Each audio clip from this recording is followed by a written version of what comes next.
इंसान की गरीबी केवल धन की कमी से नहीं होती, बल्कि उसकी मानसिकता, दृष्टिकोण और सोच से होती है। इस दुनिया में कई ऐसे लोग हुए हैं जिन्होंने गरीबी में जन्म लिया, लेकिन अपनी मेहनत और सकारात्मक सोच से गरीबी को मात दी। आज हम एक बौद्ध कहानी के माध्यम से जानेंगे कि गरीबी से निकलने का असली रास्ता क्या होता है। तो दोस्तों, अगर आप हमारे the Binu BS story channel पर पहली बार आए हैं तो वीडियो को लाइक कर दीजिए और चैनल को सब्सक्राइब कर लीजिए। अगर आप भी गौतम बुद्ध को दिल से मानते हैं तो कमेंट में नमो बुद्धाय लिखना ना भूले। तो चलो कहानी शुरू करते हैं। समय की बात है, एक छोटे से गांव में मीत नामक एक गरीब किसान रहता था। मीत दिन रात मेहनत करता था, लेकिन उसकी किस्मत उसके साथ नहीं थी। कभी फसल अच्छी नहीं होती तो कभी मौसम खराब हो जाता। मीत का परिवार भी उसकी तरह गरीब था और तमाम मुश्किलों का सामना कर रहा था।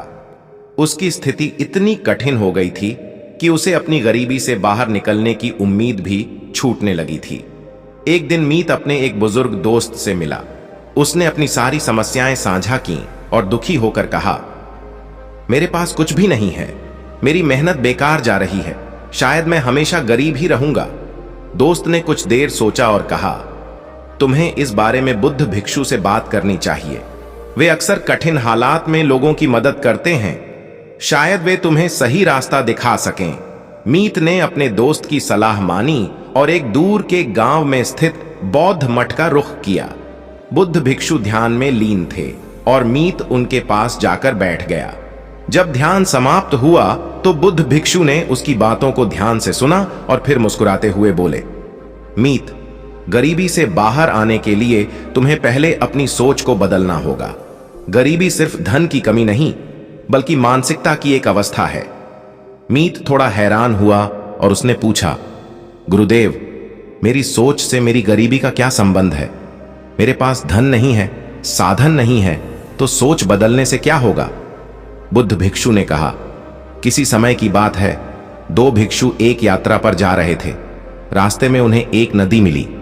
नदी के किनारे एक स्त्री खड़ी थी जिसे नदी पार करने में कठिनाई हो रही थी। पहला भिक्षु उसे नजरअंदाज कर आगे बढ़ गया, लेकिन दूसरे भिक्षु ने उसे अपने कंधे पर उठाया और उसे नदी पार करवा दी। स्त्री ने धन्यवाद कहा और अपनी राह चली गई। कुछ देर बाद पहले भिक्षु ने दूसरे भिक्षु से कहा, तुमने एक स्त्री को छुआ, यह हमारे नियमों के खिलाफ है। दूसरे भिक्षु ने मुस्कुराते हुए उत्तर दिया, मैंने उसे केवल नदी पार करवाने के लिए उठाया था और फिर उसे छोड़ दिया, लेकिन तुम उसे अभी भी मन में पकड़े हुए हो।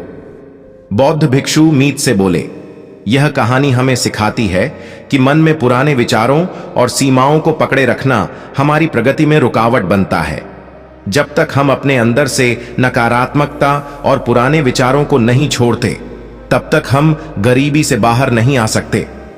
बुद्ध भिक्षु ने समझाया, गरीबी की जड़ें सिर्फ आर्थिक हालात में नहीं होती, बल्कि हमारे मनोवृत्ति में होती हैं। अगर तुम खुद को गरीब मानते हो तो कभी अपनी स्थिति से संतुष्ट नहीं हो सकते।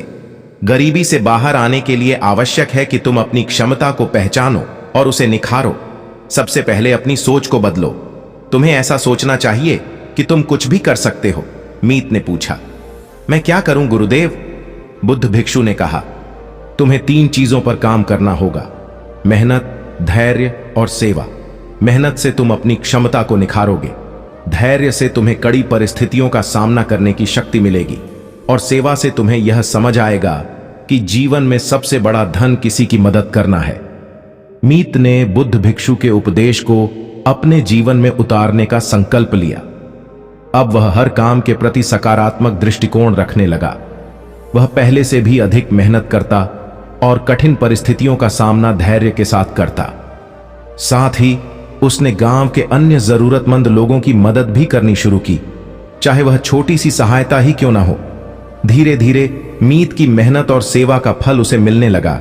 उसकी फसलें अच्छी होने लगीं, उसके खेत में हरियाली छाने लगी और उसका परिवार अब पहले से अधिक सुखी और संतुष्ट था। मीत का आत्मविश्वास बढ़ने लगा और उसकी आर्थिक स्थिति भी सुधरने लगी। लोगों में उसकी पहचान एक अच्छे और दयालु व्यक्ति के रूप में बनने लगी। उसके अंदर की सकारात्मकता और विश्वास ने उसकी गरीबी को दूर कर दिया। समय के साथ मीत का जीवन और भी बेहतर होने लगा। उसने अपने अनुभवों से सीखा कि किसी भी स्थिति में हार नहीं माननी चाहिए और हमेशा एक सकारात्मक दृष्टिकोण रखना चाहिए। उसके पास अब धन और साधन तो आ ही गए थे, लेकिन सबसे बड़ी संपत्ति उसकी आत्मविश्वास और दूसरों की सहायता करने की भावना थी। उसने अब खुद को गरीबी से मुक्त समझा, न कि अपने धन के कारण बल्कि अपने सोच और दृष्टिकोण में बदलाव के कारण। मीत अपने गांव के लोगों को प्रेरणा देने लगा। उसने उन्हें सिखाया कि गरीबी केवल आर्थिक हालात की नहीं बल्कि मानसिकता की भी एक स्थिति है। उसने बताया कि जब तक हम खुद को गरीब मानते रहेंगे, हम अपनी स्थिति में सुधार नहीं है। तो दोस्तों, इस कहानी से हमें यह सीखने को मिलता है कि गरीबी से मुक्त होने के लिए केवल धन या साधनों की आवश्यकता नहीं है। सबसे पहले अपनी सोच और मानसिकता को बदलना आवश्यक है। यदि मन में सकारात्मकता और आत्मविश्वास हो तो हम किसी भी परिस्थिति से बाहर निकल सकते हैं। गरीबी सिर्फ पैसों से दूर नहीं होती बल्कि सही सोच और प्रयास की कमी से होती है। तो दोस्तों, क्या आप भी खुद को हमेशा गरीब समझते हैं और अपनी किस्मत को कोसते रहते हैं? तो यह कहानी आपके जीवन को बदलने वाली है। बाकी आपको यह कहानी कैसी लगी आप लोग हमें कमेंट बॉक्स में बता सकते हैं। चैनल को सब्सक्राइब और वीडियो को लाइक करना ना भूल जाना। कमेंट में नमो बुद्धाय भी लिखना। तो चलो मिलते हैं फिर किसी ऐसी एक और नई कहानी के साथ। तब तक अपना ख्याल रखना।